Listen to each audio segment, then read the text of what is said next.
Hi everyone, and welcome to The Sleepy Scientist. I'm really happy you're here. Tonight, we're going to go on a calm and quiet trip to learn something amazing. So get comfy, take a deep breath, and let's enjoy this peaceful science story together. Before we start, tell me in the comments, where are you watching from and what time is it for you right now? If you like relaxing science videos, don't forget to tap the like button. Now let's begin. The oceans once cradled almost every spark of life the Earth had to offer. Imagine a world before the green of forests and the bloom of flowers. A world where the sea shimmered like a womb of possibility, full of tiny creatures drifting, breathing, multiplying. The waves rocked them gently and currents whispered secrets across the globe. It was a soft beginning, delicate and full of promise. But in time, the very waters that nurtured them would turn against them, emptying themselves of breath. Draining away, the invisible air dissolved inside until silence replaced song. This is the story of one of Earth's great extinctions, a time when the oceans themselves became a kind of desert. Long ago, before humanity, before even the dinosaurs, the planet's seas were alive with strange beings. Some wore shells like delicate armor, others floated as translucent ribbons, their bodies like glass spun by sunlight. Beneath them moved armored fishes, their scales shining like plates of silver. Coral-like creatures spread slow colonies, building reefs of lime and color. Life seemed unshakable, an eternal rhythm of birth and death. Yet hidden in the chemistry of the sea, a change was brewing. The balance between oxygen and stillness was fragile, and Earth has always been restless, with its shifting crust and breathing volcanoes. A time came when too much carbon and heat seeped into the water, choking it, stirring the unseen. Now imagine drifting as one of these creatures, tiny and weightless, in waters that suddenly grow warm. The air within the sea becomes thin, each breath more difficult than the last. Around you, the vast schools thin. Fins that once shimmered in crowds now flicker alone. Below, the seafloor darkens as suffocating layers of black mud settle, rich in chemicals that poison rather than nourish. This slow catastrophe is called anoxia, the loss of oxygen, and when it unfolded millions of years ago, it left the oceans nearly empty. Scientists find its scars today in stone, black shales pressed into memory, telling of lifeless seas. Let's drift deeper, down into the ancient sediments. Within their layers lies a record like a diary of silence. Pale layers full of fossils suddenly vanish, replaced by dark stripes where no shells rest, no bones remain. It is as though a brush of erasure swept across the ocean's diary. Geologists read these pages carefully, and they whisper of mass extinction. One of the greatest of these losses unfolded at the end of the Permian period, when as much as 96% of all marine life disappeared. The oceans had lost their breath, nearly every creature suffocated in its cradle. But how could this have happened? The answer is painted not only in the oceans but also on the land. Vast eruptions pouring lava across Siberia may have lasted for millions of years.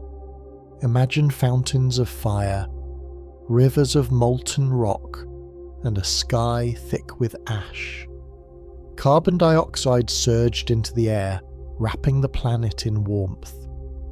As the climate heated, the oceans grew still, their circulation faltering. Without movement, fresh oxygen could not mix into the deep. In the stagnant waters, deadly gases like hydrogen sulfide may have risen, turning the seas into a quiet poison. Creatures that had survived for hundreds of millions of years could not endure the invisible suffocation. There is a sadness in this memory, for it shows us how delicate the threads of life truly are. From the outside, the ocean seems eternal, a vast and endless blue. But inside, its balance is fragile, like breath itself. A small tilt in temperature, a surge of carbon, and the cradle becomes a coffin. And yet, even in this despair, there is something to hold. Life did not vanish completely.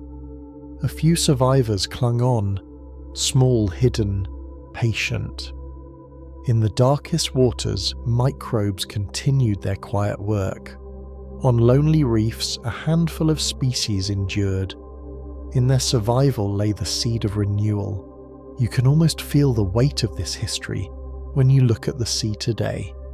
Each wave carries echoes of those ancient losses, each ripple reminding us that oceans breathe just as we do. Their breath is tied to the forests, the winds, and the sun.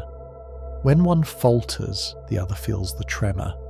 The Permian oceans remind us that life is not guaranteed, but a gift renewed each day by balance. The extinction was not a single moment of violence, but a long sigh of suffocation, a fading song that left behind only silence. And yet silence does not last forever. Slowly, over millions of years, the survivors stretched outward again. New species adapted to the warmer seas, to the changed chemistry, to the reshaped world. From their resilience grew the ancestors of many creatures we know today. The oceans refilled, their pages of stone once more crowded with shells and bones. The story reminds us that even after emptiness, life finds a way to return, but the memory of that emptiness lingers, a whisper in the waves, reminding us of the fragility of breath and the vast patience of Earth. So the oceans that emptied themselves are also the oceans that one day filled again. The dying was almost total, but not absolute. The breath of the sea faltered, but it did not cease, and that perhaps is the quiet wonder hidden inside the darkest story, that life, even when pressed into silence, waits with infinite patience for its chance to rise again. When the oceans lost their breath, the world itself seemed to pause. Imagine standing on the shore of that ancient Earth. Though there were no humans yet to witness it, the waves would still lap, the horizon would still stretch endlessly, but beneath the surface a quiet devastation spread. Where once coral and fish wove an intricate tapestry of life, now the waters thinned into silence. The extinction at the end of the Permian was not only the death of creatures, but the unravelling of entire systems. Forests withered on land, seas turned stagnant, and the rhythm of Earth itself stumbled.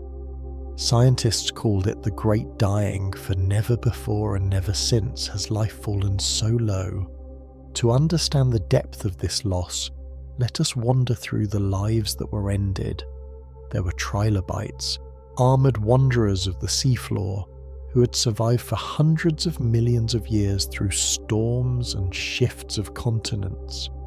They vanished, every last one, leaving only their fossils pressed into stone.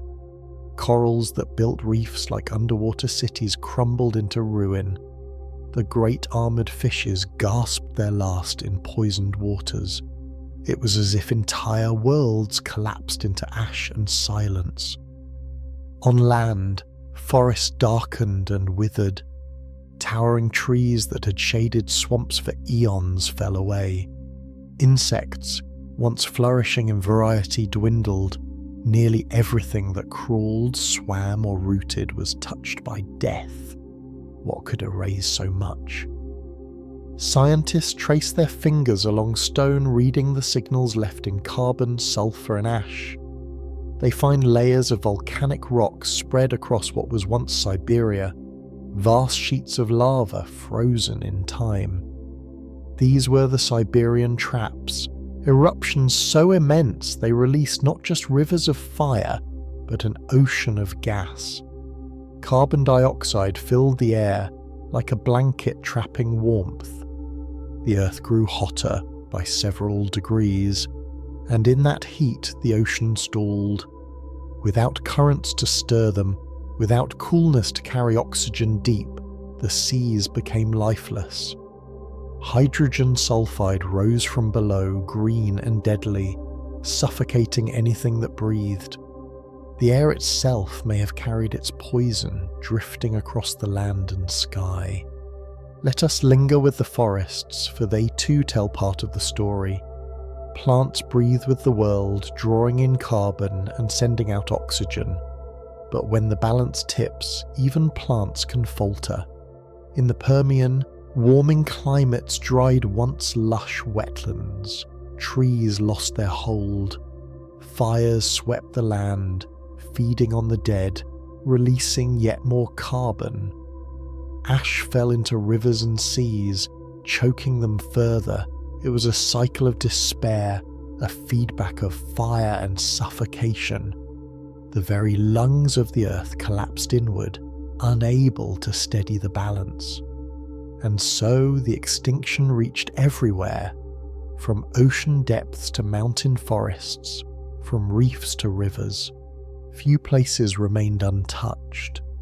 Yet inside this immense darkness, fragments of resilience glimmer. A small number of species endured. Some bivalves, humble clams, adapted to oxygen-poor waters, finding ways to survive where others could not. Small, burrowing creatures sheltered in sediments. Certain microbial communities thrived even in poisoned seas, feeding on chemicals rather than light or breath. They became the seeds of renewal, waiting through the long silence until conditions softened. In them lived the story of persistence, quiet and patient. Life did not roar back, but whispered itself slowly into being once more. You can almost feel the weight of time here. The Great Dying lasted tens of thousands of years, perhaps longer. To us, it feels like an eternity, but to Earth it was only a chapter, a painful pause before another beginning. The seas that emptied eventually filled again, not with the same creatures, but with new forms. Early ancestors of modern fishes rose. Corals in time returned. On land, forests grew back, though shaped differently. Insects once again filled the air. The planet healed, though its scars remain etched in stone. These scars are not only physical, they are reminders of fragility, of how quickly abundance can slip away. Now imagine holding a piece of black shale in your hand, a rock born from those suffocating seas. Its dark colour speaks of waters without oxygen, of sediments rich in decay but poor in life. Within it, no shells are pressed, no bones lie hidden. It is a page of history written in silence. Scientists who study these rocks are not only reading about the past, they are listening to echoes that warn the present. For what happened then, under the slow breath of volcanoes, can also happen when carbon rises quickly, when climates shift suddenly, when oceans stall again. The Earth has told this story before, and it is telling it still. The Great Dying is not only a tale of death, but also of thresholds. It shows us the delicate tipping points that govern life's survival. When oceans warm, circulation slows. When circulation slows, oxygen falls. When oxygen falls, breath itself falters. Each step is quiet, gradual, almost invisible, until the collapse becomes unavoidable. This chain reminds us that Earth is a system of threads, woven tightly. Pull one thread too hard and many unravel. The extinction of the Permian whispers that lesson across time, gentle but firm. And so the silence of that era carries meaning.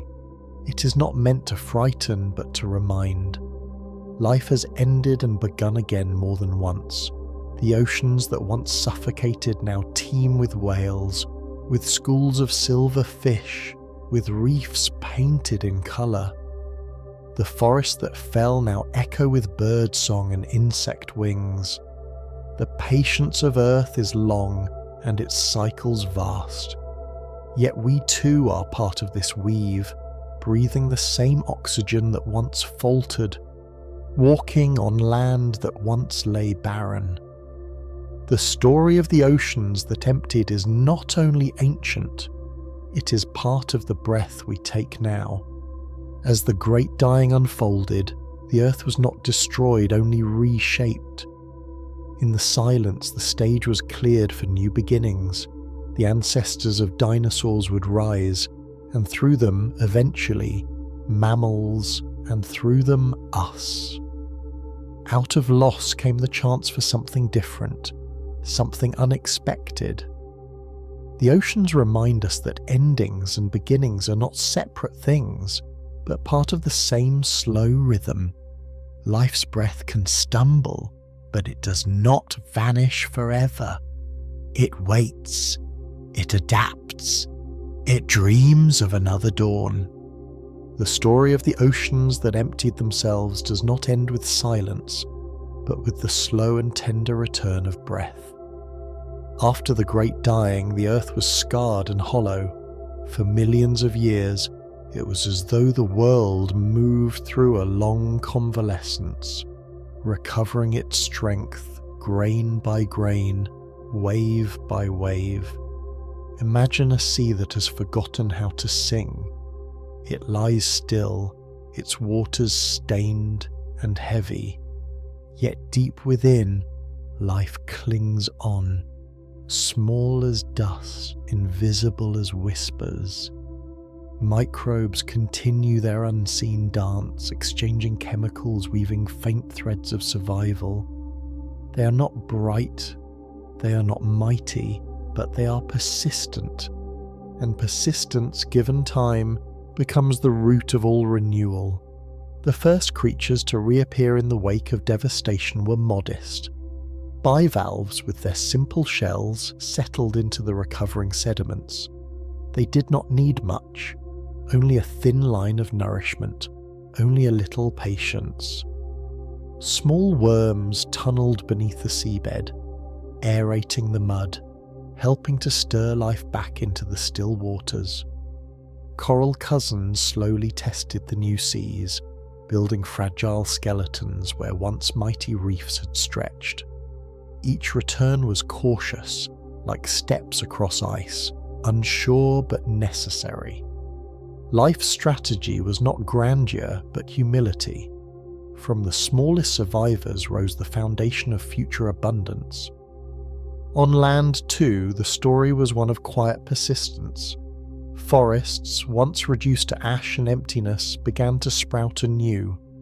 Plants that could tolerate heat and dryness seeded the barren soil. Insects, those small messengers of pollination, returned in time to carry pollen and restore cycles of growth. The land grew green again, though the forests were different from those that had fallen. They carried the memory of fire in their roots, the resilience of adaptation in their veins. It was as though Earth was relearning how to breathe, one leaf at a time, one root pressing deeper into soil. Let us pause and reflect on what this means. Extinction is a word that sounds like an ending, final and absolute. Yet even in the great dying, which claimed nearly all life, something remained. It was never nothing. Always somewhere a handful endured. Life does not vanish completely. It bends, it fractures, it hides, but it keeps a spark alive. That spark is the reason we are here.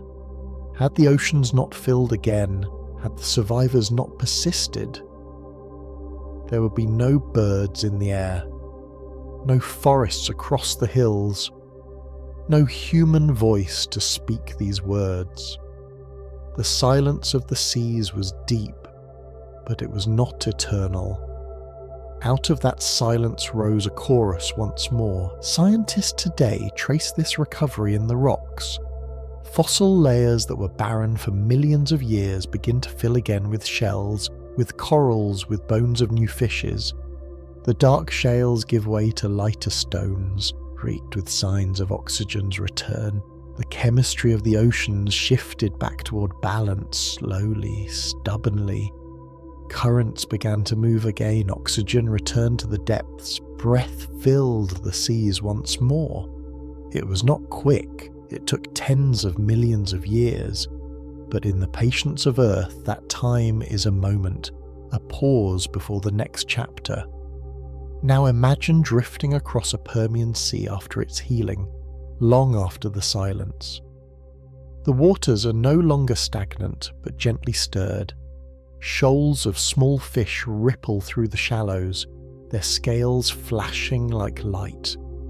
Coral structures rise again, cautious but growing little cities of colour under the waves. Above them drift jellyfish, ancient and soft, their bodies glowing faintly as they pulse. The world is new, yet it is familiar, reborn from its own loss.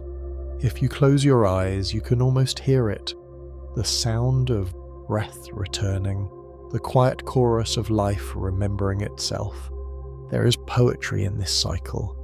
Death on such a vast scale seems merciless, yet without it the path of life would have been different. The great dying cleared the stage for new players.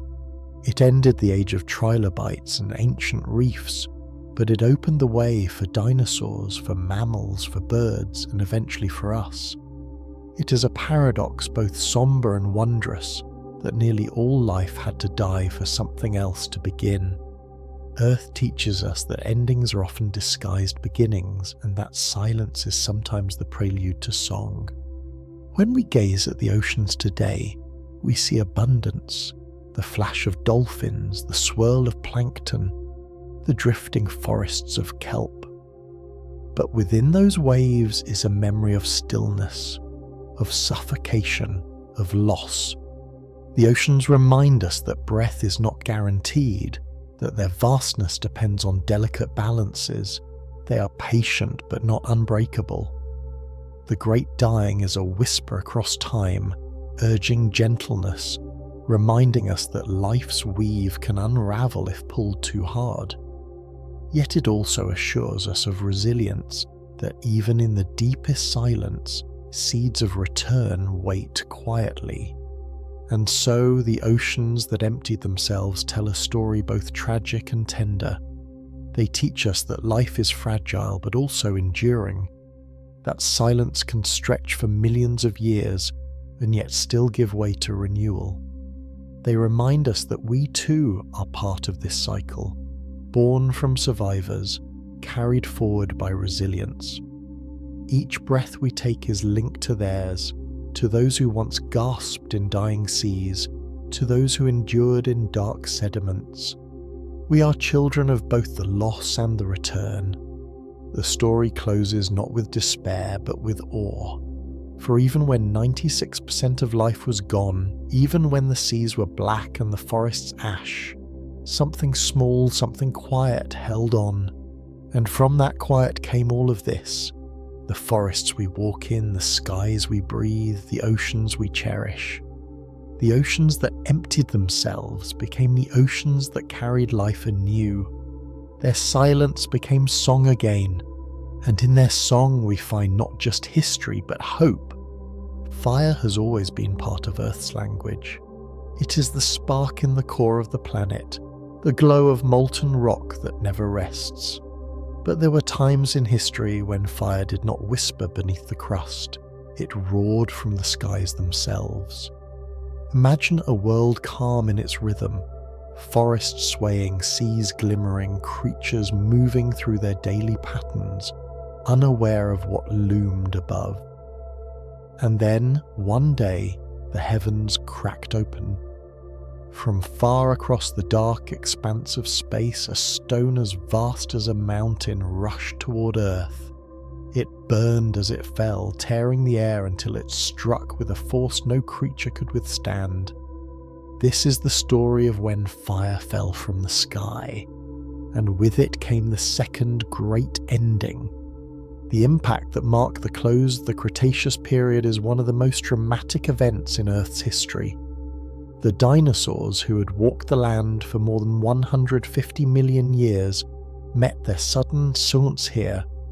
The asteroid that struck near what is now the Yucatan Peninsula in Mexico was around 10 kilometers across, yet it carried energy greater than billions of bombs. In an instant, forests ignited, seas surged, and the sky was torn into ash. The world that morning was not the same world by evening. Fire became the breath of Earth, and smoke its shroud. Picture the impact itself.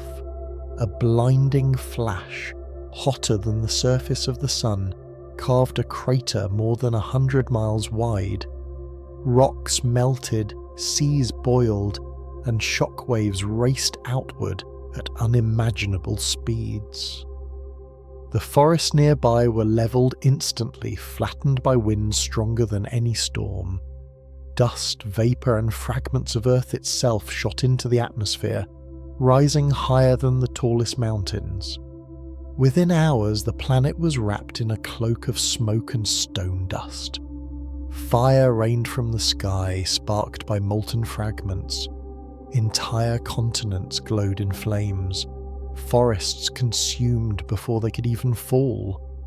The land, once green and alive, became a field of embers stretching as far as vision allowed. The creatures of that world must have felt it as a storm of endings. Dinosaurs, vast and small, fled through smoke, their cries echoing against burning forests. In the seas, great marine reptiles thrashed as waves rolled violently from the impact. Birds, descendants of ancient feathered lines, beat their wings into choking skies. The air itself, filled with dust and soot, became a suffocating veil. Night fell quickly, but it was not a gentle night. It was a darkness that lasted for months. The sun's warmth and light were hidden, and the earth cooled in shadows. Photosynthesis ceased, plants withered, and the chain of life starved. Now imagine the silence after the fire. Ash lay heavy on the ground, blanketing rivers, mountains, and plains. The forest no longer sang. The insect buzz had dimmed. Only the crackle of smouldering remains lingered in the air. For the great dinosaurs, it was the end of their reign. For 3/4 of all species on Earth, it was the close of existence. And yet, in this silence, seeds of survival were still present. Small mammals tucked into burrows found protection beneath the earth. Seeds, waiting within soil, endured the darkness until light would return. Some birds, able to fly far and feed on what remained, carried their lineage forward. Even as fire fell, life did not surrender completely. Scientists trace this story through layers of rock, where a thin boundary of clay rich in iridium marks the moment. Iridium is rare on Earth, but common in asteroids. This boundary, no thicker than a coin, lies across the globe in cliffs, in canyons, in mountain ranges. It is Earth's scar of impact, a page of memory pressed into stone. Above it, fossils grow fewer, their variety shrinking suddenly. Below it, the world of dinosaurs flourished. Within it lies the silence of their ending, the signature of fire and darkness. By studying these rocks, we listen to the last heartbeat of a world transformed by the sky. There is a strange calm in knowing this, for though the impact was violent, though it swept away vast empires of life, it also made space for others. Without that asteroid, without the fire and the silence that followed, mammals may never have risen. Without mammals, we would not be here, breathing, thinking, telling this story. The extinction carved a path not only of loss but also of possibility. Fire, though it destroys, also clears. It is a paradox of nature, written in the very stones we walk upon. And so the story of fire falling from the sky is not only about endings, it is also about the delicate turns of chance, about how life can be rewritten in a moment. The earth has always been vulnerable to the stars, always open to their gifts and their grief. Yet in that vulnerability lies the beauty of resilience. Out of fire came silence, and out of silence came renewal. The dinosaurs fell, but from their absence new voices filled the forests, new creatures shaped the seas, and eventually humankind emerged to wonder at it all. If you close your eyes, you can almost feel it. The deep rumble of impact, the fire that burned, the long night that followed, and finally the gentle return of light. The earth carries this memory softly, in stone, in fossils, in the breath of every creature alive today. The fire that fell from the sky was devastating, but it was also part of the rhythm of beginnings and endings that has shaped life since the first spark in the ocean. And in that rhythm we too are held. The memory of fire falling from the sky lingers not only in stone, but in the imagination of every generation that studies it. When scientists stand at the edge of the Chicxulub crater, buried beneath layers of time in Mexico, they are listening to echoes of that moment. The crater itself is hidden now, softened by ocean and soil, but its outline remains, 180 kilometers wide, a scar pressed deep into Earth's crust. It is the largest confirmed impact structure on the planet, and its story reaches into every corner of life. From this single wound spread a wave of endings, rippling outward until entire ecosystems collapsed. Let us walk slowly through those ripples. The first wave was heat. The asteroid's impact released energy so immense that forests thousands of kilometers away caught fire. Leaves curled, branches fell, and entire landscapes burned in a chain of flame. The heat radiated outward like a second sun, searing the air itself. Nothing in its path could survive.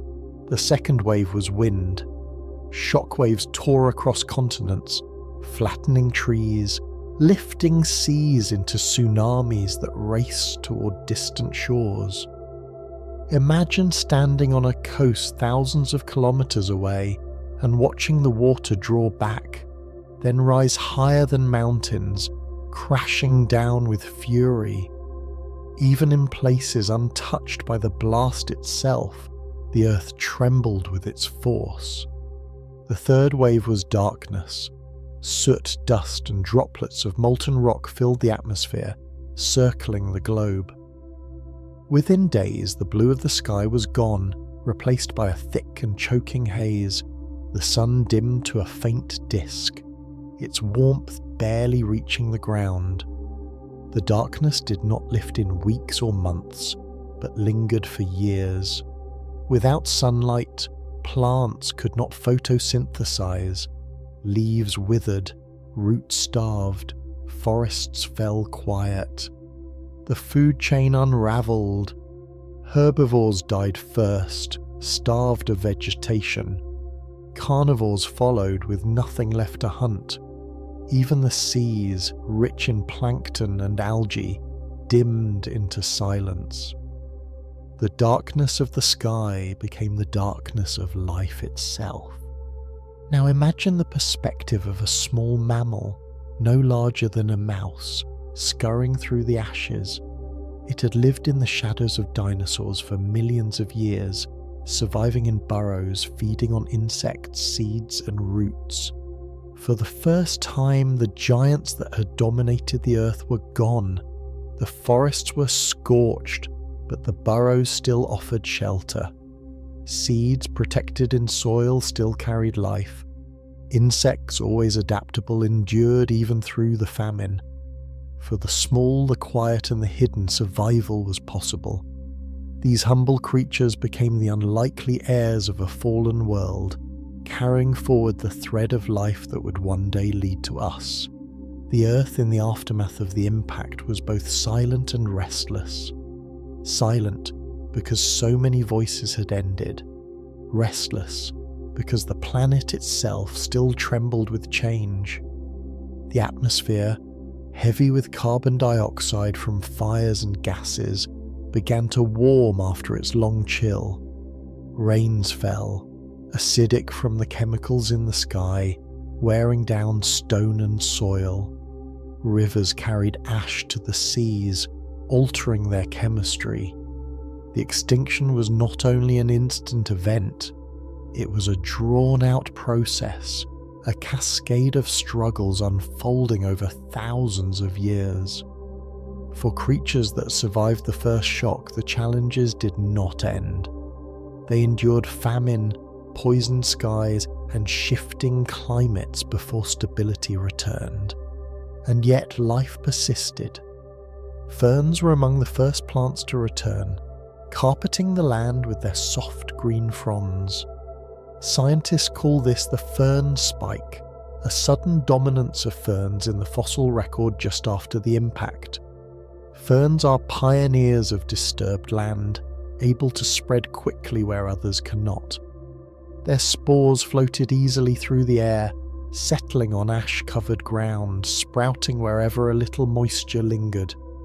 They were the first green after the fire, a sign that life was stirring again. Where ferns grew, insects followed. Where insects gathered, small animals found food. Slowly, step by step, the web of life rewove itself. In the oceans too, recovery began. Though plankton and algae were devastated by the loss of light, a few lineages survived. When sunlight returned even faintly, they bloomed again. From them rose new chains of life, small fish, mollusks, larger predators. Coral reefs, long silenced, began to grow in new forms. The seas became laboratories of renewal, experimenting with life's possibilities. Out of devastation emerged diversity. The old order had ended, but the new one was already stirring, reshaping the world. The death of the dinosaurs is often imagined as a sudden, fiery end, and in many ways it was. But it was also a transition, a doorway between ages. The Mesozoic era closed, and the Cenozoic era began.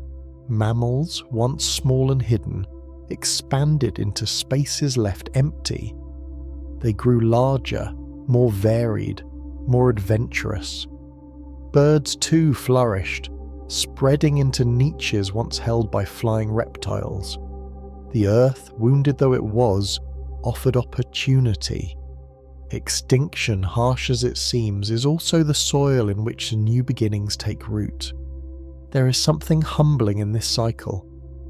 The dinosaurs ruled for more than 150 million years, far longer than humans have yet existed, and yet, in a single moment, their reign ended.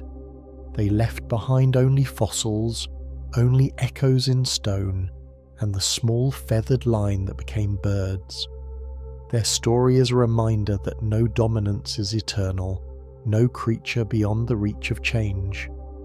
The fire from the sky did not discriminate. It swept away the mighty and the meek alike. But in the shadows, in the soil, in the hidden places, life endured and prepared to begin anew. When we look at the sky today, dotted with stars, we see the quiet possibility of such endings. Space is not empty, but filled with stones and comets, silent travellers that could someday cross our path again.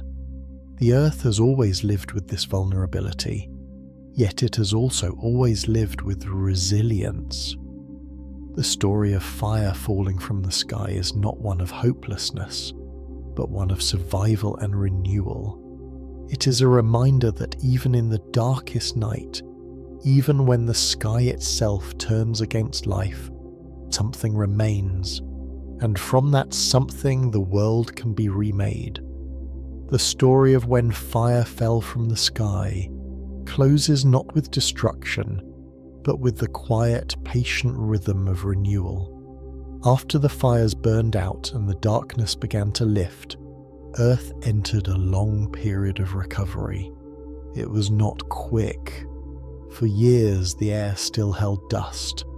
For centuries forests regrew only slowly. For millions of years the ecosystems we know today began to take shape in ways unseen before. Yet through all of it, the planet showed its steady resilience, as if whispering that endings are never final, only transformations. The first signs of rebirth appeared in small forms. Ferns rose on scorched land, their soft fronds pushing through ash as if painting green back onto a black canvas. Their return was a promise. Behind them came shrubs, then trees, roots breaking through charred soil, seeking water and light. Slowly forests emerged again, though they were not the same as before. Where conifers once dominated, flowering plants began to spread, their blooms adding colour to a recovering world. Insects danced once again among petals, carrying pollen, weaving cycles of life. The land, though scarred, breathed anew. Mammals, once quiet creatures of the night, stepped into the open. Their ancestors had hidden beneath the feet of dinosaurs for ages, surviving in shadows. Now, without the giants, they could explore the surface freely. They grew larger, more varied, filling spaces left empty. Some became grazers, roaming wide plains. Others became hunters, swift and sharp. Within them, the seeds of primates began to form. These small, bright-eyed beings would, over many millions of years, give rise to us. The fire that fell, terrible as it was, cleared the path that allowed mammals to bloom. Birds too became heirs of survival. Though many lines of dinosaurs vanished, a feathered branch endured. They filled the skies left empty by flying reptiles. Wings carried them across oceans, across forests, into every corner of the earth. Their songs became the new voices of dawn. When you hear birdsong today, you are hearing survivors of the fire's silence, descendants of those who endured the long night after the asteroid struck. They are living echoes of resilience, reminders that even in great endings, threads of life continue. The oceans, though devastated, found their rhythm again as well. When sunlight finally pierced the haze, plankton bloomed once more. These tiny drifters, invisible to the eye, rebuilt the base of marine life. From them came small fish, then larger predators, until the seas once again shimmered with motion. Coral reefs re-emerged, different in form but alive. Whales and dolphins, millions of years later, would swim where ancient marine reptiles once ruled. The oceans showed that patience is life's greatest tool. Even after silence, even after stillness, the waters return to song. Scientists often call the impact extinction a reset button. The world before and the world after was starkly different, shaped by loss but also by opportunity. Without the asteroid, dinosaurs might still walk the earth, towering and powerful. Mammals might never have risen. Humans might never have appeared. It is a sobering thought that our existence is tied to a single moment of cosmic chance, a rock from the heavens that ended one story and began another. We are children of that fire, descendants of survivors who endured the darkness. Every step we take is part of that inheritance. Yet this story is not just ancient history, it is a mirror too. The iridium boundary in stone reminds us that change can come suddenly, that stability can be broken in a breath. We live in a world still vulnerable to chance, still open to endings from the sky, but we also live in a world woven with resilience. The past teaches us that even after devastation, life finds its way. The question is not whether the earth will endure, it always has, but how we, as part of it, will choose to endure, to adapt, to carry the thread forward. Now imagine walking through a quiet forest today. The leaves rustle softly, the air carries the scent of earth and green. Birds sing above, small mammals dart in the undergrowth, insects hum in the light. Every sound, every motion is possible because of that long ago fire. The dinosaurs' ending became the opening for this moment. The forest around you is not only alive, it is a tapestry stitched with memory, each thread tied to survival, each breath tied to a history of endings and beginnings. If you listen carefully, you can almost hear the faint echo of silence beneath the song, the memory of fire beneath the green. And so the story of fire falling from the sky closes as all of Earth's great stories do, with both grief and wonder. It reminds us of fragility, of how quickly abundance can vanish. It reminds us of resilience, of how patiently life rebuilds. And it reminds us of chance, of how our very being depends on a moment written in stone.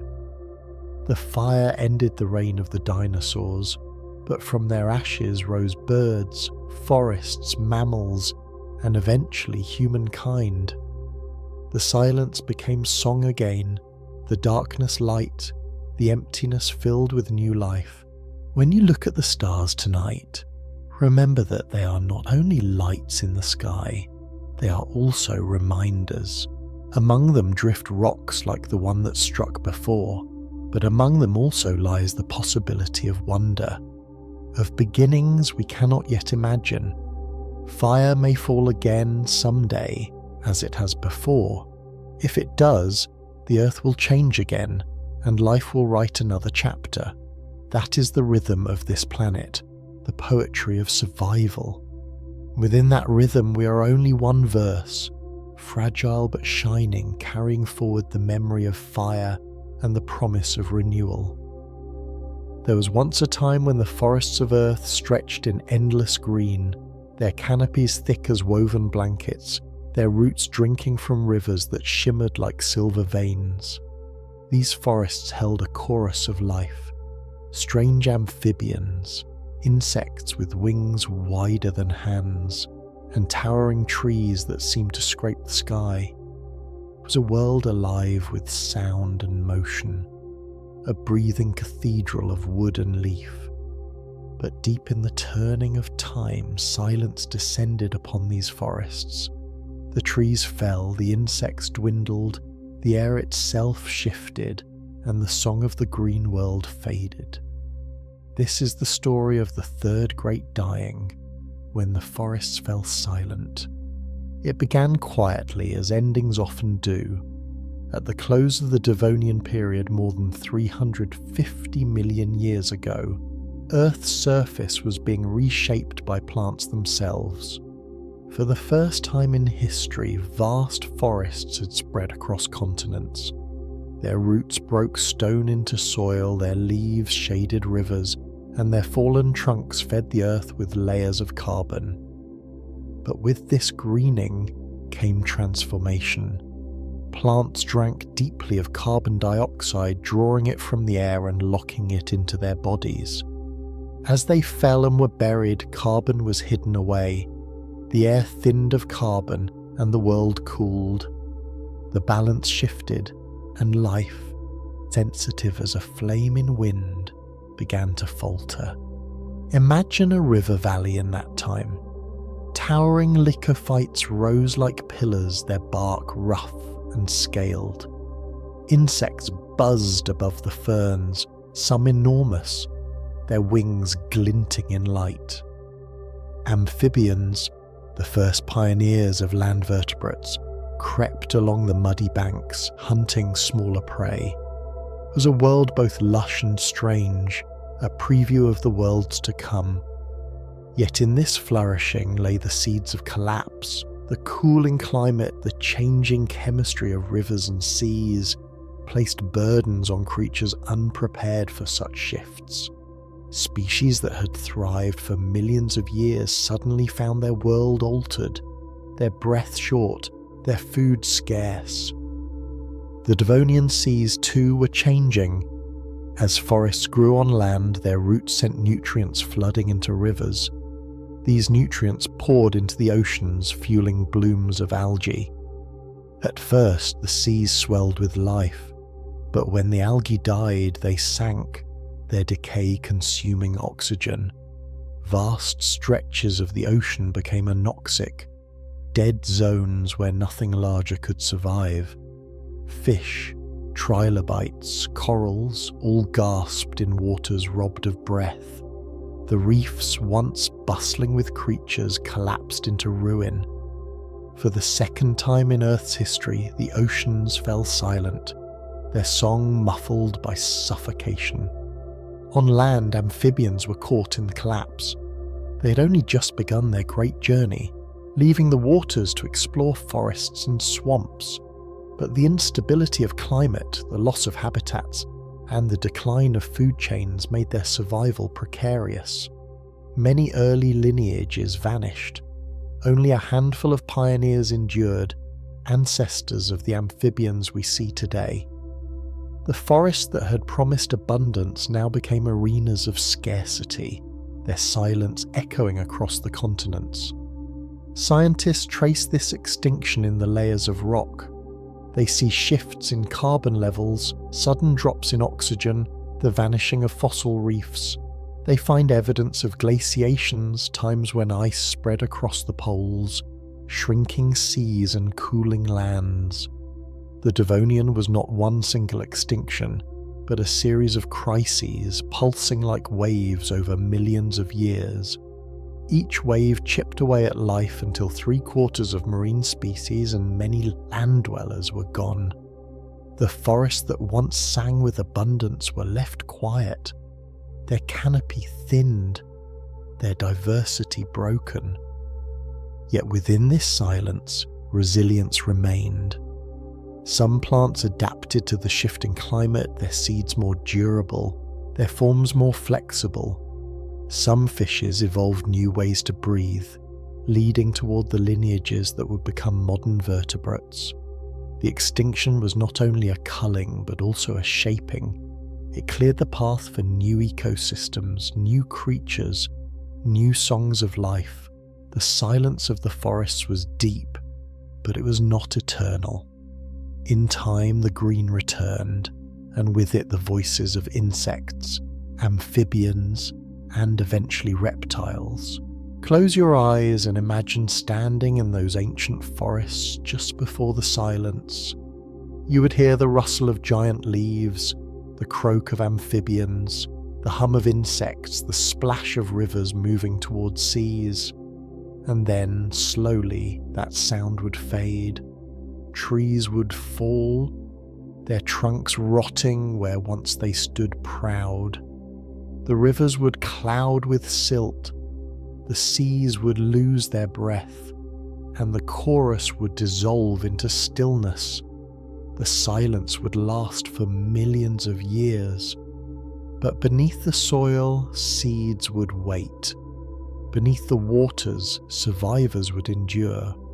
The forests would remember their song even if faintly, and one day they would sing again.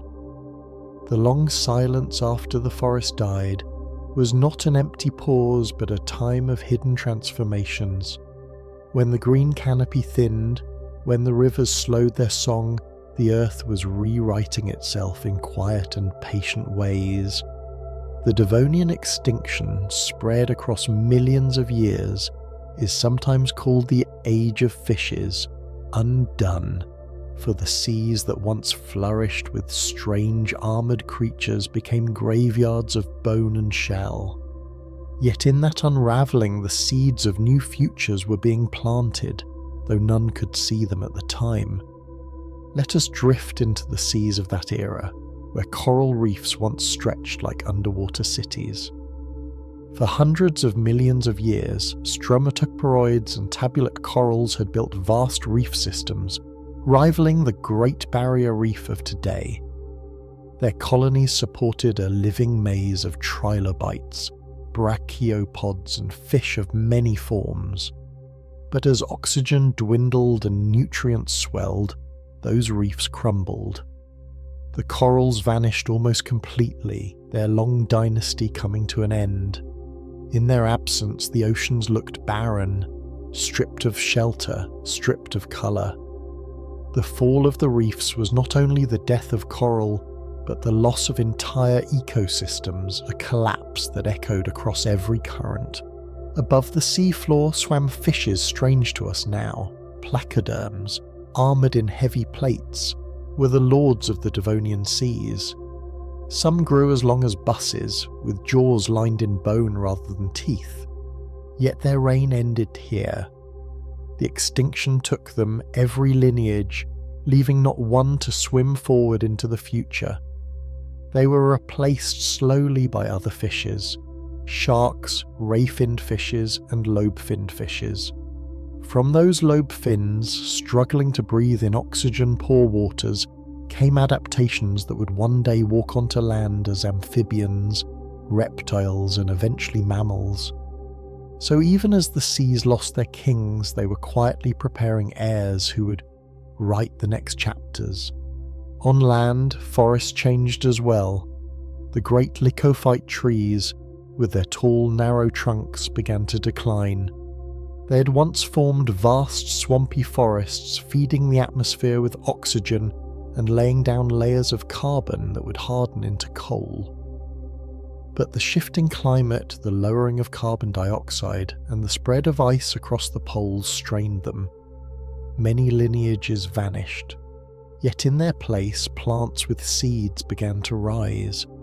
Unlike spores, seeds could wait, could endure harsher conditions, could spread more widely. With them came resilience, and with resilience came new forests that would outlast the silence. Amphibians too faced trials. Their moist skins bound them to water, their eggs fragile outside of ponds and rivers. In the drying climates, in the unstable conditions, many were lost, but some found ways to adapt. Their descendants carried forward lungs more efficient, limbs stronger, bodies more resilient. These changes would one day open the way for reptiles, whose dry eggs and tougher skins freed them from the water entirely. The Devonian silence was thus a crucible, testing what life could endure, shaping those who would survive into pioneers of the future. Imagine standing by a Devonian shoreline as the extinction deepened. The once green forests behind you are thinning, their trunks fallen, their canopy broken. The air is cooler, thinner of carbon, sharper to breathe. Before you lies the sea, darkened and still. Where once corals glowed and armoured fish swam in multitudes, now the waters seem empty, save for a few survivors flickering in the depths. The sound of life is faint. It feels like a pause in Earth's song, a silence heavy with loss. And yet beneath that silence, small changes stir, like whispers of a new melody waiting to be born. Scientists see these whispers in the rocks. They read the chemical signatures of carbon cycles, the sudden shifts in oxygen levels, the fossils that vanish abruptly. They see evidence of glaciations, ice pressing across southern continents, lowering sea levels and stranding marine life in shrinking basins. They see volcanic ash layers, signs of eruptions that may have poisoned the skies and seas. The Devonian extinctions were not a single blow, but a series of pulses, each reshaping the world further, each pressing life closer to collapse. And yet, in each pulse, some endured. The endurance of a few became the inheritance of all. There is a paradox here, gentle but profound. The forest that died made room for new forests with seeds. The fishes that perished opened the way for those with lungs and limbs. The reefs that crumbled left the oceans bare, only to be refilled with entirely new reef builders millions of years later. Each loss carved space for renewal, even though at the time it must have seemed only emptiness. The silence after the forest died was a silence pregnant with beginnings. When we reflect on this story today, it is not only sadness we feel, but humility. The green world we walk in now, the seas that hold such variety, are the descendants of those who survived that silence. Every tree, every bird, every human carries the faint memory of forests lost and oceans emptied. We are children of resilience, born from those who adapted when the world grew cold and strange. The Devonian extinctions remind us that even when silence lingers, the song of life waits to return, softer, altered, but still alive. And so the forests that fell quiet were not truly gone. Their memory lived in seeds that endured, in creatures that adapted, in lineages that whispered their way into the future. The silence lasted millions of years, but it ended. And when it ended, the earth breathed green again, the ocean stirred with life again, and the story of survival continued, as it always does. The silence that followed the fall of the forest was long, yet like all silences in Earth's history, it was not forever. Out of that stillness, new life slowly stretched its hands, reshaping the world into forms unfamiliar yet full of promise. The Devonian extinction had erased reefs, ended lineages of fishes, thinned forests, and scattered amphibians. But it did not end the story. Instead, it wrote a transition, one where the Earth was preparing to breathe differently, to carry life in new directions. In the wake of loss, survivors emerged into opportunity. Sharks, which had swum in the Devonian shadows, began to spread more widely in the oceans, filling spaces left empty by the armoured placoderms. Their sleek bodies and sharp senses made them masters of the new seas. Ray-finned fishes too multiplied, diversifying into forms that would one day dominate rivers and oceans across the world. From their kin came the dazzling variety of fishes we know today, shimmering with colour and light. The seas, though quiet for millions of years, were not barren forever. They rebuilt themselves, one fin, one scale, one adaptation at a time. On land, plants found new strategies for endurance. Seeds became the great innovation, tiny vessels of resilience that could wait through drought, cold or fire, until the right moment to grow. With seeds, plants spread more widely, covering the continents once more. Where giant lycophytes had once stood in swampy forests, seed-bearing plants began to take root. Their dominance would carry forward into the Carboniferous period, building vast new forests, rich in oxygen, setting the stage for the next age of life.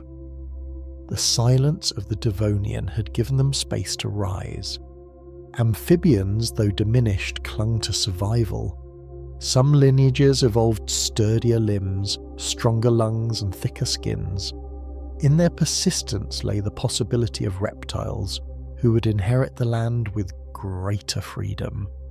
Eggs with protective shells would later release creatures from their dependence on water. letting them explore dry plains and highlands. From this quiet revolution would emerge the great dynasties of reptiles, dinosaurs, and mammals. The extinction had pressed amphibians into hardship, but from their struggle grew the foundation for all vertebrate life that would follow. Scientists studying this chapter often remark on its layered nature.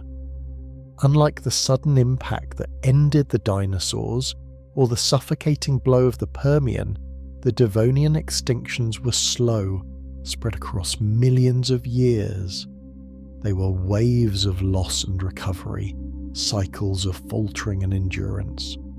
The reefs would vanish, then partially return, only to vanish again. Species would dwindle, then recover, then fade once more. It was not one silence, but many, each teaching resilience, each shaping the future. The Devonian story shows us that endings can come not as explosions, but as slow unravelings, where life is tested not by sudden violence, but by drawn-out hardship. Now imagine walking through a Devonian valley after the silence had passed.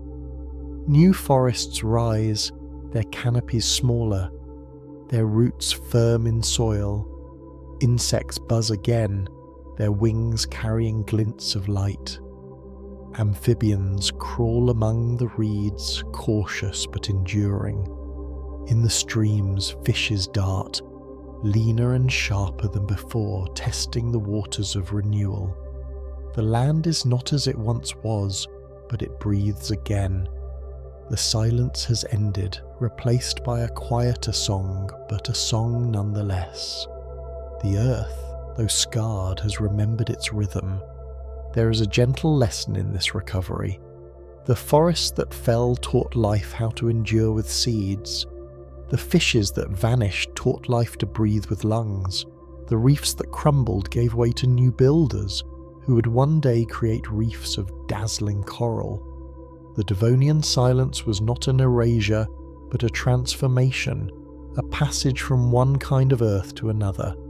And within it lies the reminder that even slow loss, even quiet collapse, can become the soil for resilience and invention. The forests we see today, the fishes that swim in our rivers, the breath in our lungs, all carry echoes of that ancient silence. Each tree that grows from a seed is part of the story begun in the Devonian. Each vertebrate that walks the land is a descendant of amphibians that stumbled forward in the wake of loss. Each reef that glows with coral remembers the vanished reefs of that time.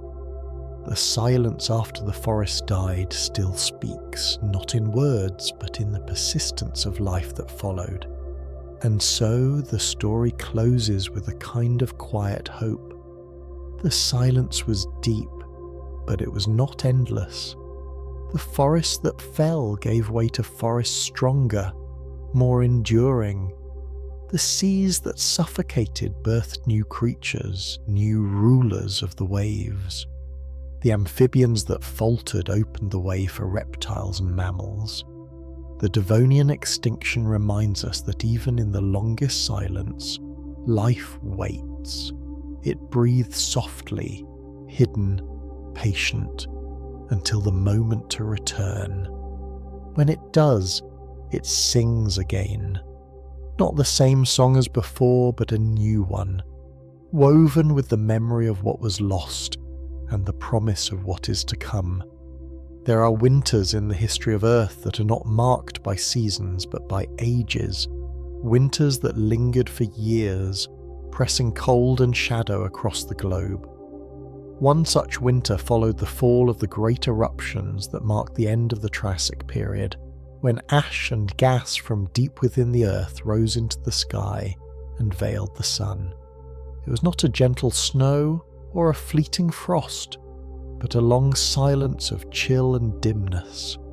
The forest shrank, the seas cooled, and the air grew heavy with the breath of volcanoes. This was the long winter of ash and ice, the fourth great extinction, when fire from the Earth's heart became the architect of cold across its skin, It began with the breaking of a supercontinent. Pangaea, vast and ancient, was tearing apart. As the land split, magma surged upward in floods of fire, creating the Central Atlantic Magmatic Province, one of the largest volcanic events in Earth's history. Lava poured across the land for thousands of years, covering regions as wide as entire countries. The eruptions released immense amounts of carbon dioxide and sulfur gases, filling the air with both heat-trapping and sun-blocking elements. The Earth lurched between extremes, searing heat from greenhouse gases, followed by chilling darkness as ash and aerosols dimmed the skies. It was a cycle of instability, and life, unable to balance itself in such swings, began to falter. Imagine standing near the edge of such an eruption. Rivers of lava glow in the night, their surfaces crusting and breaking as molten waves roll forward. The air trembles with heat, but above, the sky grows hazy, clouds stained with sulfur and ash. For miles, forests burn, releasing yet more carbon into the air. Animals flee, their silhouettes darting through smoke. The ground itself rumbles as if the earth is groaning in pain. Days later, the sun weakens, its light dimmed, its warmth cooled. A strange chill seeps into the air, unnatural against the memory of fire. This is how winters of ash are born, from fire that consumes and then lingers as shadow. The seas, too, bore the scars of these changes. Carbon dioxide dissolved into the waters, acidifying them, making it harder for shells and reefs to form. Many marine species, delicate in their chemistry, could not endure. Ammonites, those spiral-shelled wanderers of the ocean, saw their numbers collapse. Corals, as so often in history, suffered deeply. Fish populations dwindled as food webs unravelled. In the fossil record, entire groups of marine reptiles vanish here, unable to find balance in seas turned sour and cold. The oceans, once rich in diversity, became muted, their voices subdued by chemistry and chill. On land, creatures of the Triassic world faced their own endings. Many reptile lineages, once diverse and abundant, disappeared. Amphibians, already fragile since earlier extinctions, suffered again. Forests thinned as climates swung between extremes, leaving landscapes barren where once they had flourished. Nearly half of all known species vanished during this time. The extinction was not as complete as the great dying of the Permian, but it was enough to reset the stage of life. Entire dynasties fell, and from their absence new ones would emerge. The long winter was a silence, but a silence that cleared space for the next great era, the age of the dinosaurs. Scientists read this story in basalt plains that stretch across continents, the remnants of lava floods frozen in time. They trace it in the chemistry of ancient soils, in the carbon spikes of stone, in the sudden changes in fossil diversity. They see evidence of abrupt climate swings, of rapid extinctions followed by slower recoveries. The end of the Triassic was not one moment but many, a series of volcanic pulses that sent waves of change rippling through the planet. Each pulse brought fire, then ash, then chill, then silence. Together they built the long winter of extinction. There is something haunting in this rhythm. Fire, which seems to belong to heat and destruction, here became the parent of cold and silence. The earth itself, in tearing apart, created both the fire that burned and the winter that followed. It is a reminder of how closely the planet's systems are bound together, how heat can create cold, how abundance can collapse into emptiness. The long winter of ash and ice shows us that extinction is not always sudden or simple. It can come in cycles, in breaths of fire and sighs of shadow, until life has no strength left to hold on. And yet even here, survival found a way. Some reptiles endured, their forms adapting to the swings of climate. Some plants, resilient in seed and root, returned when ash settled and soils renewed. Some fishes survived the sour seas, their descendants carrying forward the story of oceans. Most profoundly, the extinction cleared the way for dinosaurs to rise into dominance. Before the winter, they were one group among many, sharing the land with other reptilian giants. After the winter, their rivals gone, they flourished, spreading across continents, filling skies, seas, and forests. The silence that fell at the end of the Triassic became the opening chord of the Jurassic Symphony. If you close your eyes, you can almost feel that long winter, the dim skies, the weakened sun, the forests falling into quiet, the oceans breathing heavily under ash and acid. It was not a world built for comfort, but for resilience. And through that resilience, life endured. The long winter ended not with a sudden thaw, but with slow renewal, as the earth found its balance once more. From that renewal came new voices, new lineages, new abundance, and so even the winter of ash and ice became not only an ending, but a beginning written in shadow and fire. The long winter of ash and ice did not come in a single breath, but in a series of pulses, each eruption reshaping the climate, each veil of gas and dust rewriting the sky. Life tried to steady itself between these pulses, but the swings were too sharp. Imagine a creature surviving one season of ash, only to face another a few thousand years later. The forest would recover, small shoots rising through blackened soil, only to wither again as new waves of sulfur and carbon swept the air. It was not one extinction, but many, layered upon each other like dark pages in a book. The world could not turn fast enough, and so silence spread further, until nearly half of all species were gone. The Central Atlantic magmatic province, the source of this winter, was unlike anything in human memory. Lava poured not from single peaks, but from vast cracks in the earth, stretching for hundreds of kilometers. These fissures gaped like wounds, releasing fire in curtains and rivers that spread for thousands of square miles. Entire regions were drowned beneath basalt. Today these flows lie quiet in stone, forming cliffs and plateaus across Africa, Europe, and the Americas. They are the frozen memory of that time, reminders of fire so great it reshaped continents. With the fire came gases, carbon dioxide swelling the greenhouse, sulfur dioxide scattering sunlight. Heat surged, then dimmed into chill, and life faltered in the swing. The oceans, ever tied to the air, echoed these changes with their own struggles. As carbon dioxide rose, it dissolved into seawater, creating carbonic acid. Shell-making creatures found it harder to build their homes. Ammonites dwindled, their spiraled shells fragile in the sour seas. Coral lineages collapsed, leaving reefs bare once more. Fish populations shrank, food chains fractured. At the same time as volcanic gases dimmed the sun, surface waters cooled, currents shifted, mixing less oxygen into the depths. In this unstable chemistry, many marine reptiles vanished, including large groups of ichthyosaurs and nothosaurs.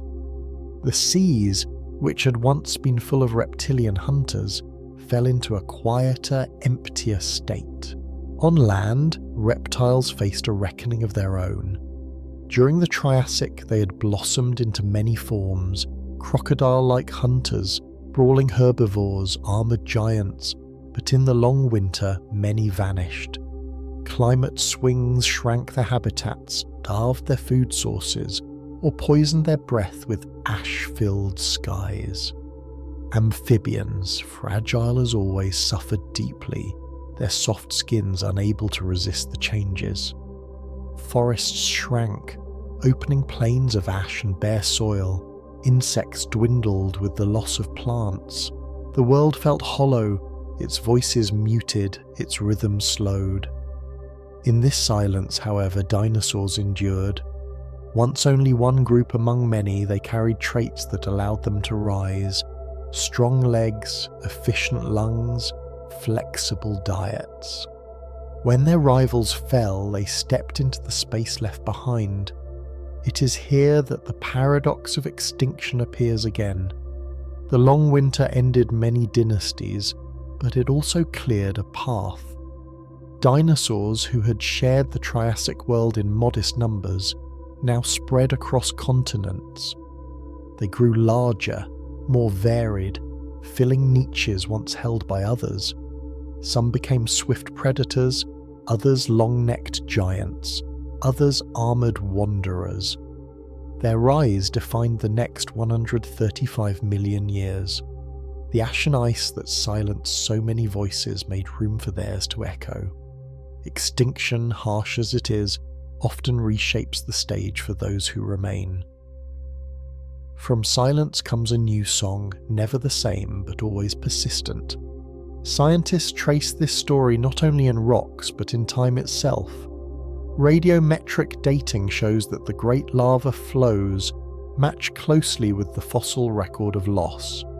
Chemical traces in ancient soils show swings in carbon and sulfur, proof of repeated eruptions.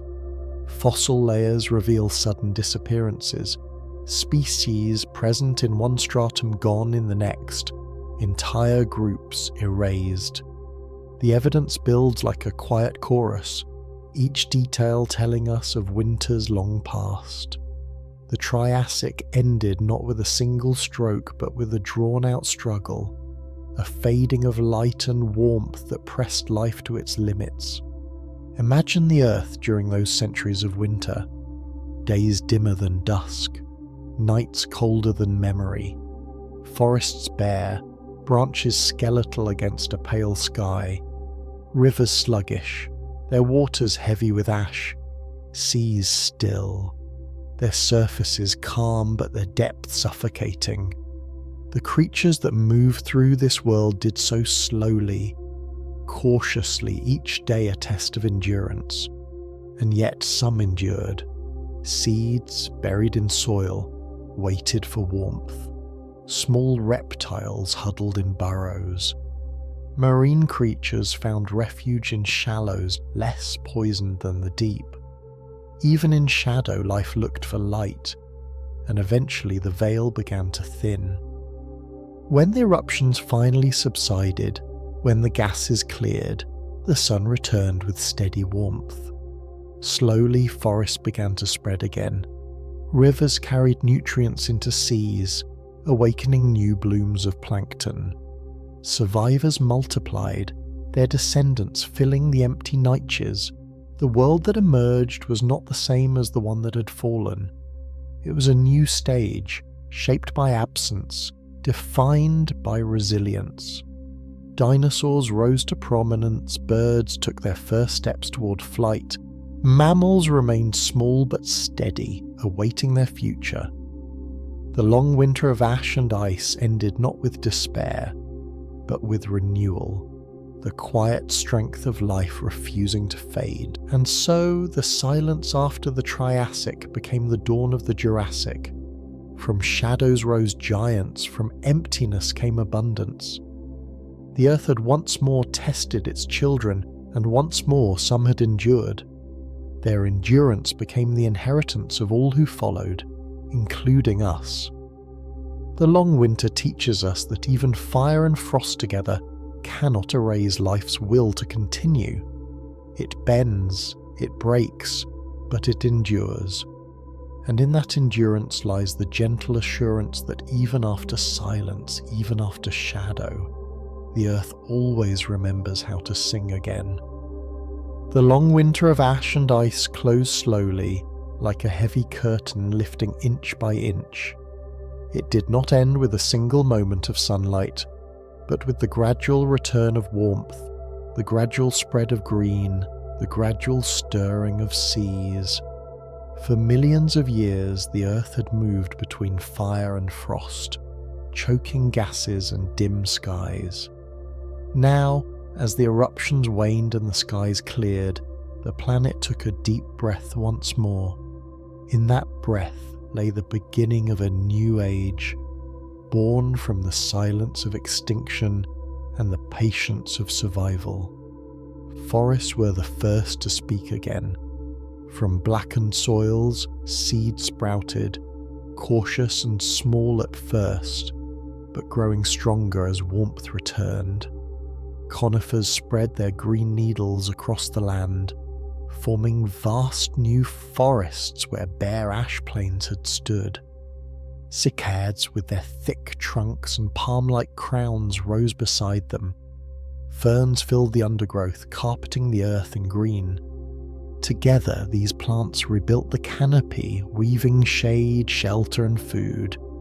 With them came insects in renewed abundance, beetles, flies, and dragonflies, humming in the air once more. The land, once barren, now whispered with life again. The seas, too, remembered their song. Plankton multiplied in the sunlit waters, colouring the seas with blooms of green. Small fishes darted after them, their scales flashing. Larger hunters returned, sharks prowling through open waters, early marine reptiles exploring the depths. Coral, though changed, began to rebuild, forming reefs where countless creatures could gather. The oceans, emptied and sour in the winter of ash, found balance again. In their recovery, they offered not only food, but possibility. The new seas would nourish the giants of the Jurassic, long-necked plesiosaurs, swift ichthyosaurs, and schools of fishes larger than any that had swum before. On land, the survivors of the extinction took their chance to rise. Dinosaurs, once modest in their diversity, now expanded into forms that astonish us even in fossilized bone. Some grew immense, their necks stretching higher than trees, feeding on the new forests. Others became quick-footed hunters, chasing prey across open plains.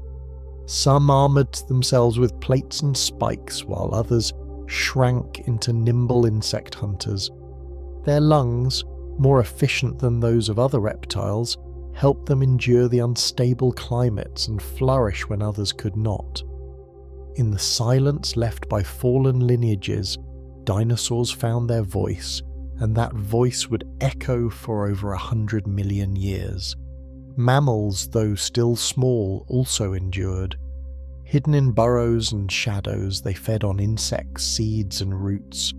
Their fur shielded them from cold, their small bodies required less food in scarce times.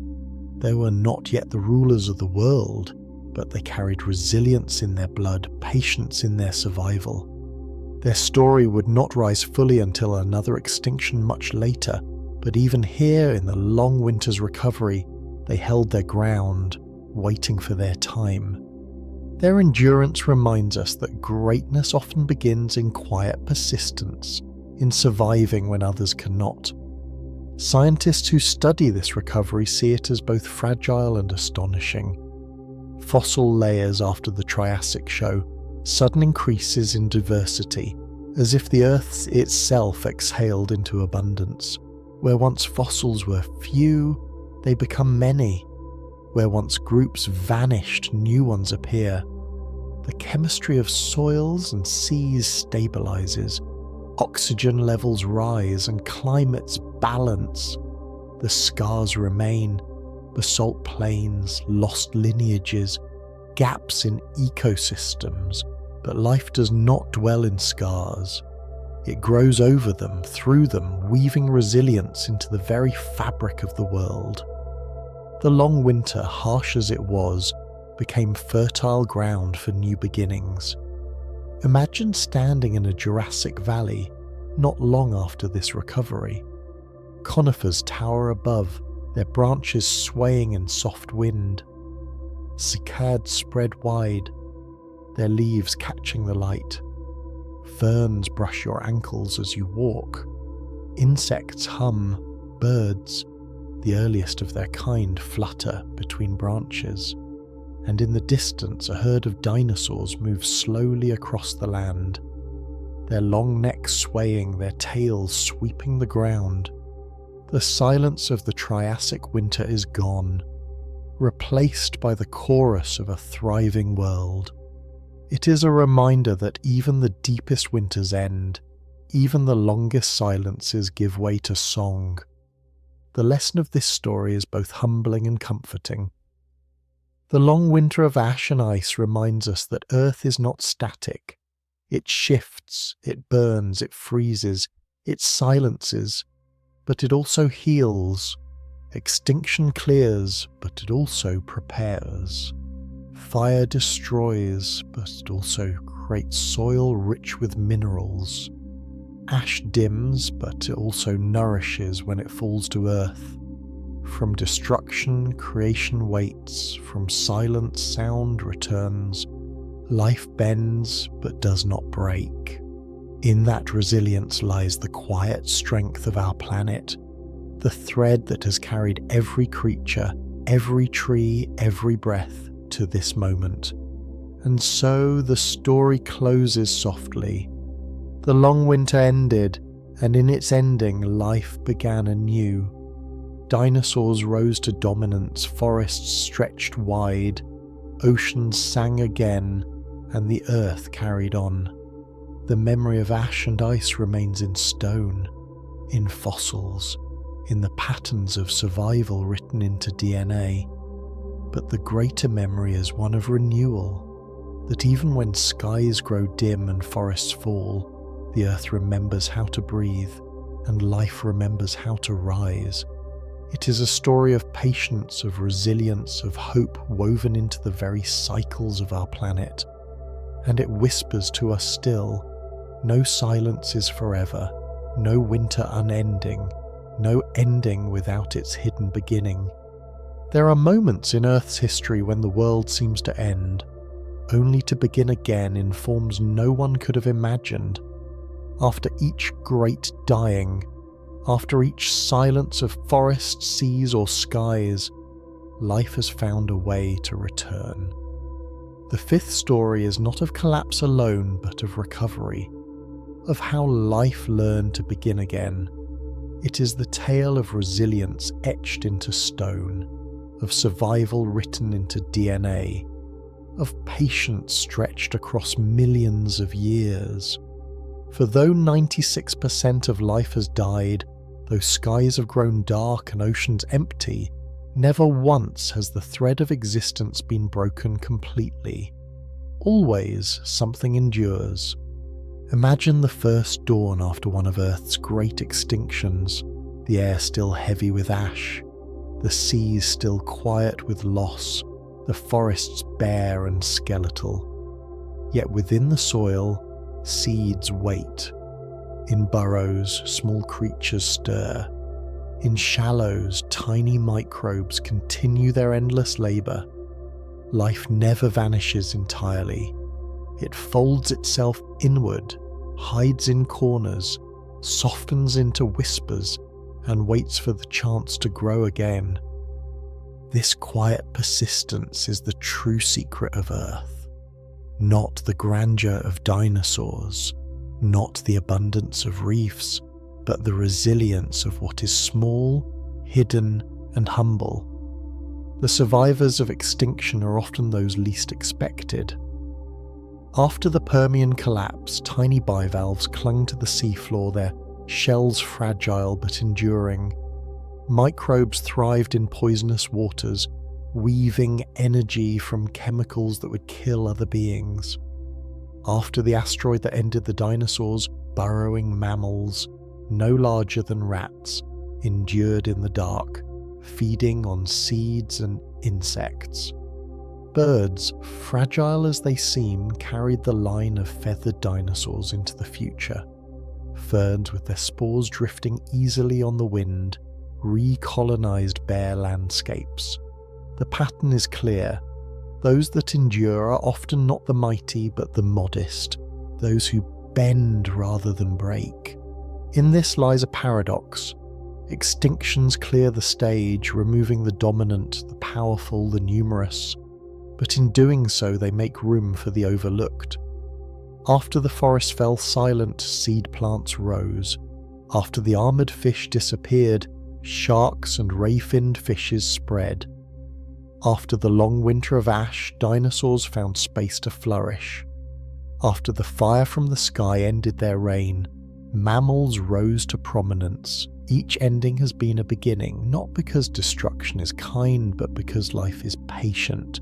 Life waits, reshapes, and begins again in whatever form the world allows. Scientists call these rebounds radiations, bursts of new species filling the emptiness left behind. They are moments of creativity, where evolution experiments wildly, producing forms strange and new. After the Great Dang of the Permian, reptiles radiated into unfamiliar shapes, some soaring, some swimming, some grazing the land. After the Devonian, fishes multiplied into dizzying diversity, their descendants still swimming in our rivers and seas. After the asteroid, mammals radiated into elephants and whales, primates and lions, and eventually us. Extinction clears the canvas, but life always paints again, often more boldly than before. There is comfort in this rhythm, for though Earth has suffered 5 great extinctions, each more severe than any human grief, it has always healed. The healing takes time, not years or centuries, but millions of years. Yet time is what Earth holds in abundance. The patience of life is infinite, and its creativity boundless. No silence has lasted forever, no emptiness has remained unfilled. The forests regrow, the seas stir, the skies find their song. Each cycle leaves scars, but each cycle also leaves beauty, as new creatures rise where old ones fell. Now picture walking through a forest today, the air alive with birdsong, the ground rich with roots, the canopy shimmering in sunlight. Every leaf, every wing beat, every breath is the result of countless recoveries, countless beginnings after endings. Without extinctions, there would be no mammals, no humans, no one to tell this story. The losses were immense, but the resilience was greater. Life has never surrendered. It has only transformed. In the resilience of survivors, in the patience of seeds and microbes and small creatures, the earth has always begun again. And so the story of how I've learned to begin again is the story of us all. We are not separate from the extinctions that came before, but children of them. We carry their memory in our bones, in our breath, in our place in the great chain of survival. Every step we take, every word we speak, is part of that ancient resilience, that endless cycle of loss and renewal. And it tells us softly, though life may stumble, though it may fall to silence, it will always rise again, in new forms, in new songs, in new dawns. When we look at the history of extinctions, what shines most clearly is not only the scale of loss, but the persistence of recovery. Again and again, after oceans emptied and forests withered, life has rewritten itself with astonishing imagination. To understand how life begins again, we must look closely at the survivors, for they are the seeds of the future. They are not always grand or dramatic. More often they are small, overlooked, and unassuming. but it is in their quiet endurance that the future is built. After the great dying of the Permian, when nearly all marine life was gone, the survivors were creatures like clams, snails, and tiny worms. These were not mighty rulers of seas, but humble scavengers and burrowers. Yet their persistence kept ecosystems alive, however faintly, until recovery could unfold. Over time, their descendants blossomed into new radiations, filling seas with fresh diversity. From these small sparks grew entire oceans of life. The Permian extinction had cleared the reefs, but it also created room for new reef builders, corals and sponges that would one day glow with colour. From near emptiness, life painted abundance again. After the asteroid that ended the age of dinosaurs, the survivors on land were mammals no larger than cats, along with birds, amphibians and insects. They did not dominate, they endured. In the shadows of forests stripped bare, in burrows beneath ash they waited. When sunlight returned and plants spread once more, they expanded into new forms. Some mammals grew larger, learning to graze on grasslands. Others sharpened their senses, becoming hunters. From their line came primates, and from primates us. The resilience of small hidden mammals became the foundation of humanity.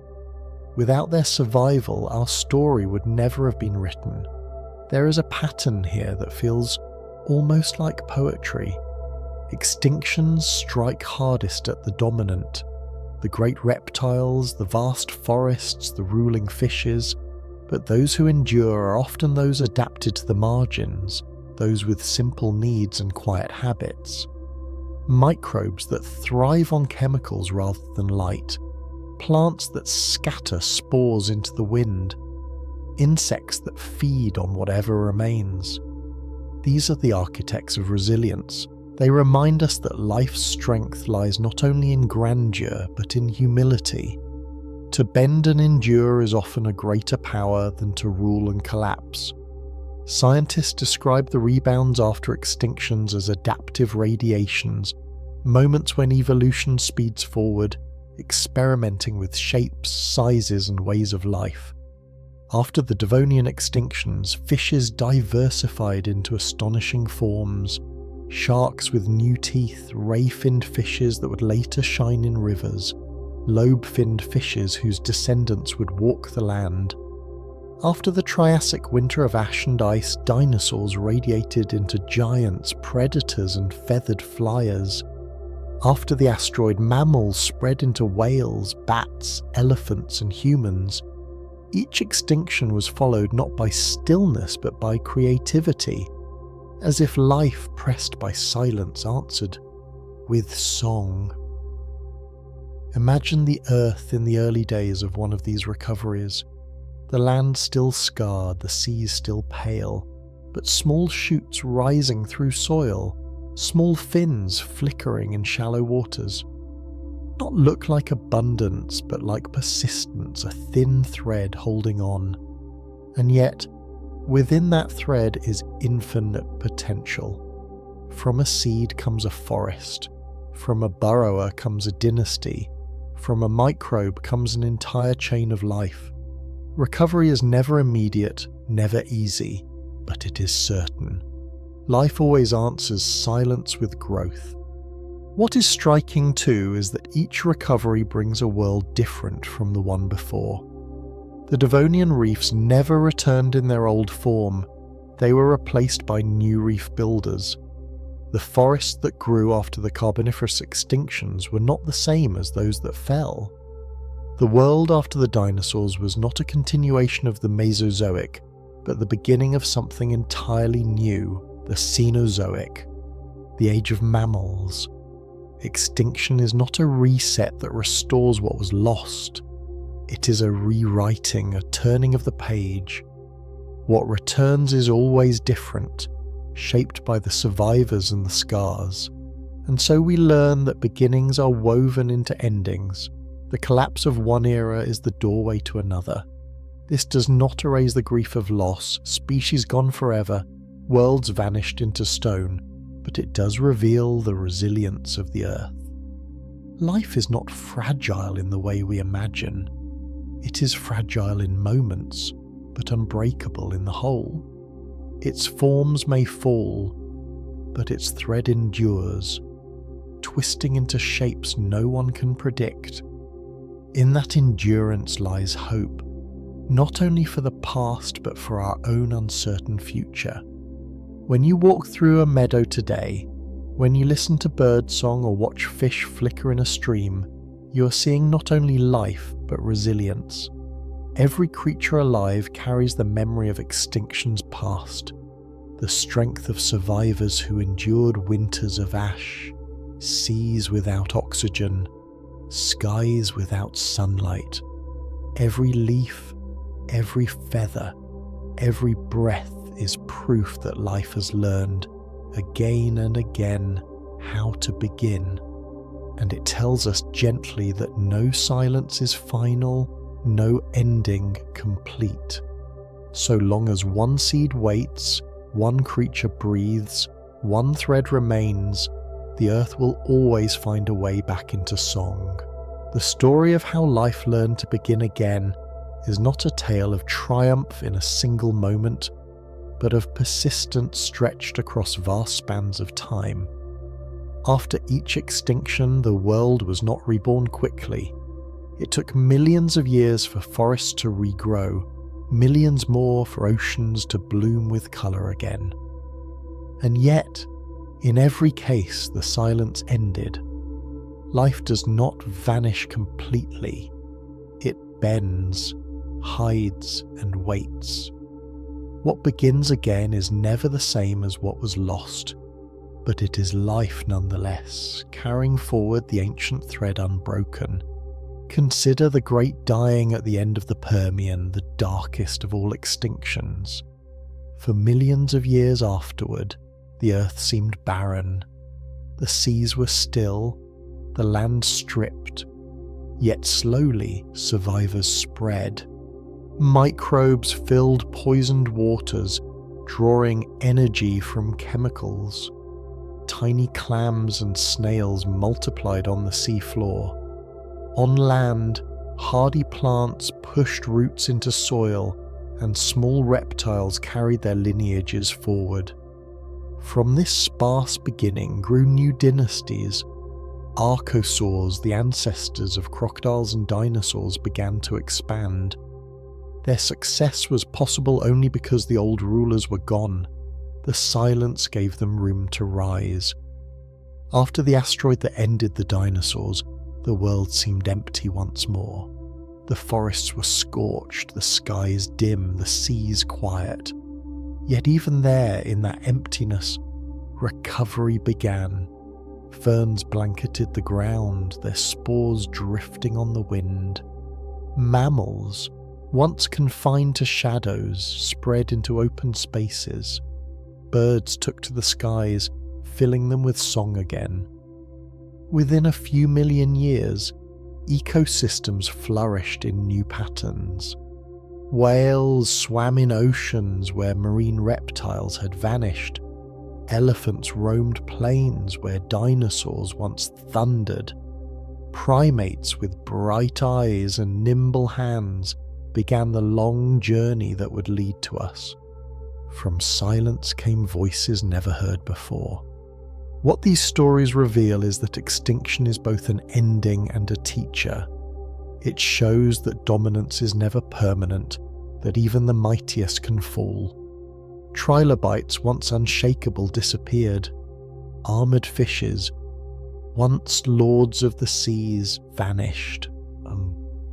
Dinosaurs, who ruled for longer than humans have even existed, fell in a single fiery moment. And yet each fall created space for others. The earth does not cling to one form of life, it reshapes, rebalances, and begins again. The lesson is not of despair, but of resilience, of how endings can open doors. When scientists study these recoveries, they often speak of adaptive radiations, but in poetic truth, they are resurrections. Life returns not as a copy of what was lost, but as something transformed. The forests after the Devonian were not the same as those before, but richer, with seeds that carried resilience. The oceans after the Triassic were not filled with the same reptiles, but with new hunters, new corals, new chains of food.